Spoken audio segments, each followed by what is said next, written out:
Jean le Lourdeau de Hans Christian Andersen. Dans un antique manoir, en pleine campagne, vivait un vieux seigneur et ses 2 fils, qui croyaient avoir tant d'esprit que la moitié eût largement suffi.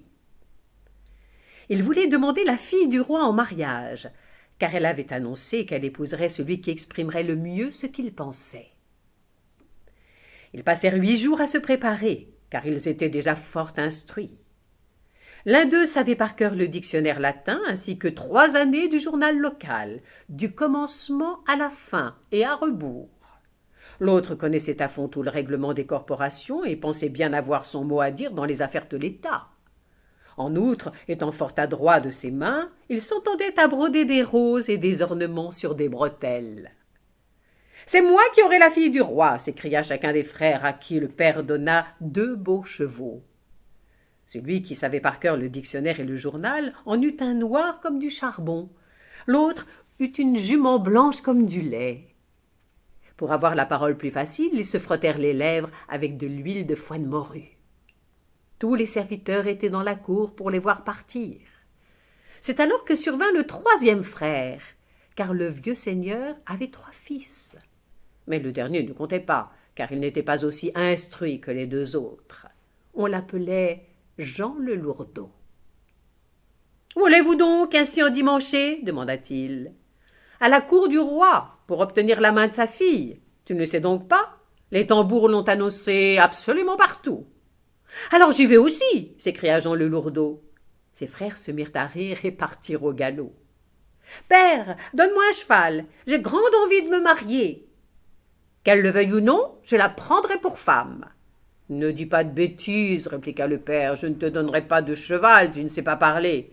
Tes frères, à la bonne heure, ah, voilà des gaillards. »« Alors, je vais prendre le bouc, il est à moi et il me portera bien. » Ainsi fut fait. Il enfourcha le bouc, lui éperonna les flancs et fila ventre à terre. Oh, quelle vitesse! Les frères chevauchaient lentement et en silence, songeant à tout ce qu'ils allaient dire pour répondre avec esprit. « Ben voilà !» cria Jean le Lourdeau. « Regardez ce que j'ai trouvé sur la route !» Il leur montra une vieille corneille morte qu'il venait de ramasser. « Mais pourquoi faire, espèce de lourdeau ?»« Ben pour la donner à la fille du roi. »« C'est cela. Fais-le donc, dirent-ils en riant. » Et ils poursuivirent leur chemin. « Me voilà! Voyez ce que je viens de trouver! Cela ne se voit pas tous les jours. » Les frères se retournèrent. « Qu'il est bête! C'est un vieux sabot qu'il a trouvé, et encore il manque le dessus. Est-ce encore pour la princesse? »« Bien sûr, dit Jean le Lourdeau. » Les frères s'esclaffèrent et prirent beaucoup d'avance. « J'arrive! Me voilà! Et c'est de mieux en mieux! C'est magnifique! » cria le Lourdeau. « Qu'as-tu trouvé? » demandèrent les frères. « Oh, elle va être ravie !»« Pouah !» s'écrièrent les frères avec dégoût. « Mais c'est de la boue du fossé !»« Oui, c'est de la boue et de la belle boue, elle vous coule entre les doigts. » Il en mit plein sa poche. Les frères partirent à fond de train. Les cailloux en faisaient des éclairs. Ils arrivèrent à la porte de la ville 1 heure avant Jean le Lourdeau. On donnait un numéro d'ordre à chaque prétendant qui attendait son tour, et ils étaient tous si serrés l'un contre l'autre qu'ils ne pouvaient remuer les bras. C'était très bien ainsi, sans quoi ils se seraient battus. Tous les gens du pays se pressaient devant le château pour voir la fille du roi recevoir ses prétendants. Mais dès que l'un d'eux entrait, il semblait perdre la parole. « Va-t'en, bon à rien !» disait la fille du roi. Le tour des 2 frères arriva, et d'abord celui qui savait le dictionnaire par cœur. Mais il ne put rien dire, ayant tout oublié. Le parquet craquait, le plafond était en glace, il croyait ainsi marcher sur la tête.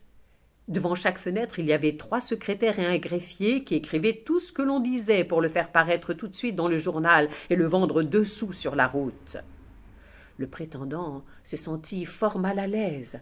En outre, on avait fait un tel feu que le poêle était tout rouge. « Oh, mais quelle chaleur insupportable !» s'écria-t-il. « C'est parce que mon père fait rôtir des poulets, » répondit la fille du roi.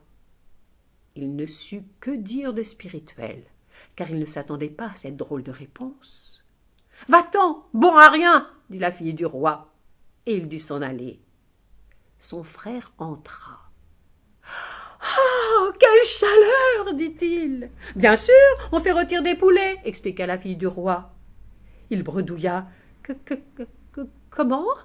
Que dites-vous » Il ne trouva rien à dire d'autre. Les secrétaires écrivirent « Comment ? Que dites-vous » ? « Quel bon à rien ! Qu'il parte !» s'écria la fille du roi. Puis ce fut le tour de Jean le Lourdeau, qui entra toute go, monté sur son bouc. « Oh, mais quelle chaleur intenable !» dit-il. « En effet, je fais rôtir des poulets, » dit la fille du roi. « Ah, ça tombe bien, » répliqua Jean le Lourdeau. « Sans doute pourrais-je aussi me faire rôtir une corneille. »« Volontiers, » dit la fille du roi. « Mais avez-vous quelque chose pour la mettre cuire ? Je n'ai ni marmite ni poêle. »« Oh, je suis le faut. Voilà une casserole avec une poignée d'étain. » Il prit le vieux sabot et y mit la corneille.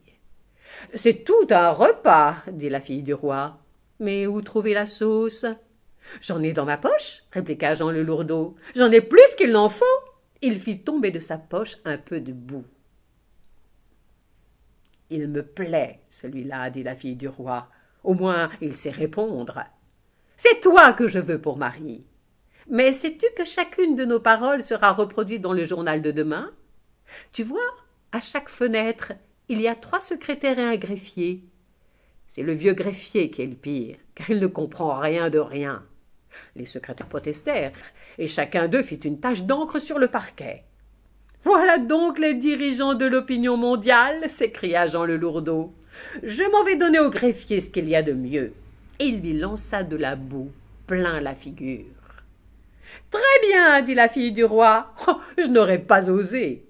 Mais cela viendra. » Le Lourdeau eut ainsi une femme, une couronne, et s'assit sur le trône. C'est le journal qui nous l'a appris. Mais il ne faut pas toujours se fier à ce qu'il dit.